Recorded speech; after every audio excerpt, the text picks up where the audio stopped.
since this hearing was scheduled, another matter has arisen from the Epstein files that goes to the heart of the credibility and honesty of our witness, Secretary Lutnick. Mr. Secretary, I hope during the course of your testimony we can get answers to some of those questions. As you know, Mr. Secretary, the issue is not that you engaged in any wrongdoing in connection with Jeffrey Epstein, but that you totally misrepresented the extent of your relationship with him to the Congress, to the American people, and to the survivors of his despicable criminal and predatory acts. You told us that when you and your wife first encountered Jeffrey Epstein in his apartment in 2005, he used sexual innuendo to explain why he had a massage table in the middle of the room. You said it disgusted you and that you hurried out and vowed never to set foot in the same room with him again, and you suggested that you never had anything more to do with him. I remember thinking that for all our disagreements, you had good instincts. But now that turns out not to be true. The information recently revealed from the Epstein files show that your statements were, at best, highly misleading. The files show that you had interactions with Epstein over the next 13 years, including long after he was convicted in 2008 of soliciting the prostitution of a minor. And Mr. Secretary, that does call into question your fitness for the job you now hold and the question of your credibility before this committee and the Congress. It also relates to testimony here on the subject that the chairman raised, because at the confirmation hearing last year, your confirmation hearing, you seemed to fully appreciate the need to get construction underway on the broadband build out to get our constituents connected. And yet here we are, as the chairman said, a year later, and as far as I can understand it, not one person in this country has been connected through the program. States have jumped through every hoop they were asked to jump through, planning, mapping, repeated federal reviews, only to be told by the Trump administration of new rules to navigate and to wait longer. Meanwhile, families and small businesses are still without service. Communities are losing patience. In my state of Maryland, we've been told we will only get $79 million, a reduction of over 70% from the total of $267 million that has already been obligated to the state. So let me be clear, members of this subcommittee expect all BEAD funds to flow to the states as Congress intended and directed. It's not a suggestion, it's the law. To that end, I'm also concerned about the executive order on artificial intelligence indicating that broadband funding may be conditioned on states' action on the unrelated issue of AI regulation. Using broadband dollars to leverage that dispute is not what Congress intended, and it risks turning a bipartisan infrastructure program into a political weapon. Mr. Secretary, you're not the author of these statutes. You are responsible for administrating them.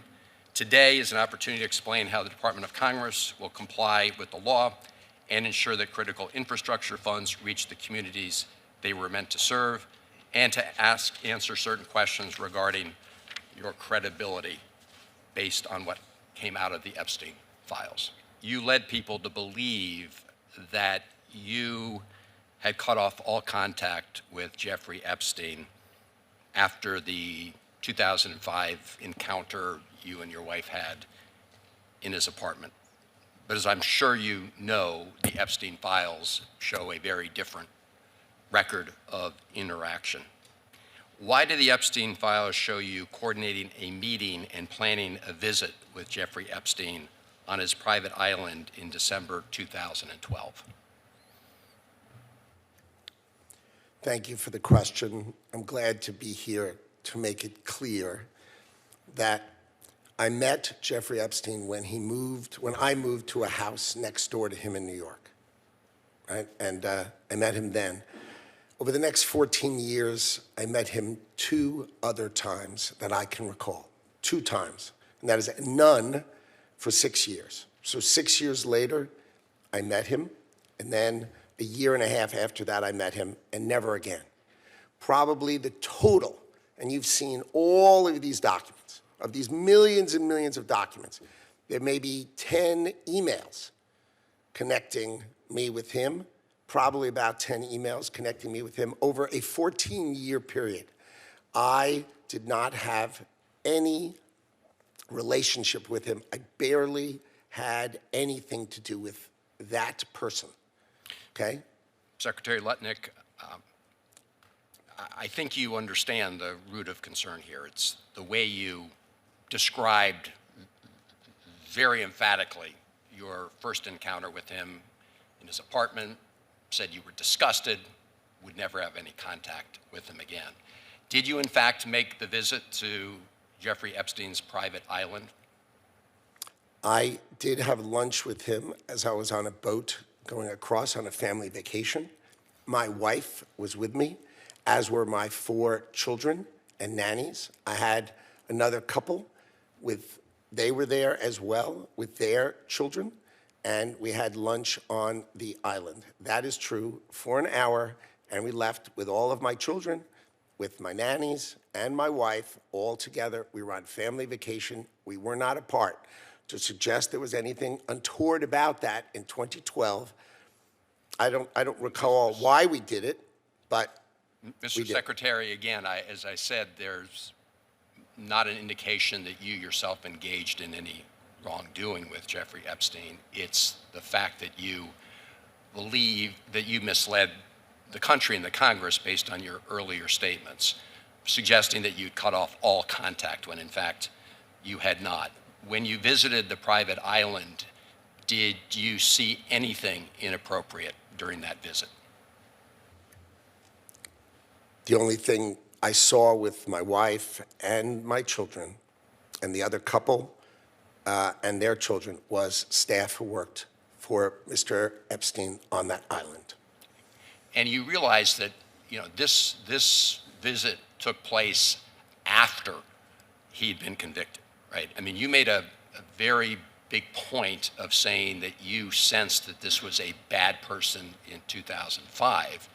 And then, of course, in 2008, he was convicted of soliciting prostitution of a minor. And yet you went and had this trip and other interactions. Did you have a dinner in Epstein's New York City home in 2011? No. So the information that suggests that there was a dinner with Woody Allen and Woody Allen's spouse at the Epstein residence, there's nothing to that, is that right? I actually don't know what you're referring to. There was, look, I looked through the millions of documents for my name, just like everybody else. Yeah. And what I found was there was a document that says that I had a meeting with him on, in May, I think, for an hour at 5 o'clock. Okay. Not dinner or otherwise, for an hour at 5 o'clock. All right. There's also a reference to the fact that Epstein had expressed an interest in meeting your nanny. Do you know whether Jeffrey Epstein ever met with your nanny? No, I saw that. I had no idea what that was about. It had nothing to do with me, No as far as I know. involved with him on that? No, as far as I know, no. Would you, Mr. Secretary, be willing to ensure that the file is complete to share with this committee and the Congress your own records, any records you have that relate to Jeffrey Epstein? I will surely talk about that. I hadn't thought about that. I have nothing to hide, absolutely nothing. All right, well, thank you, Mr. Chairman. Again, I do think this goes right to the heart of the question of credibility based on the Secretary's earlier statements.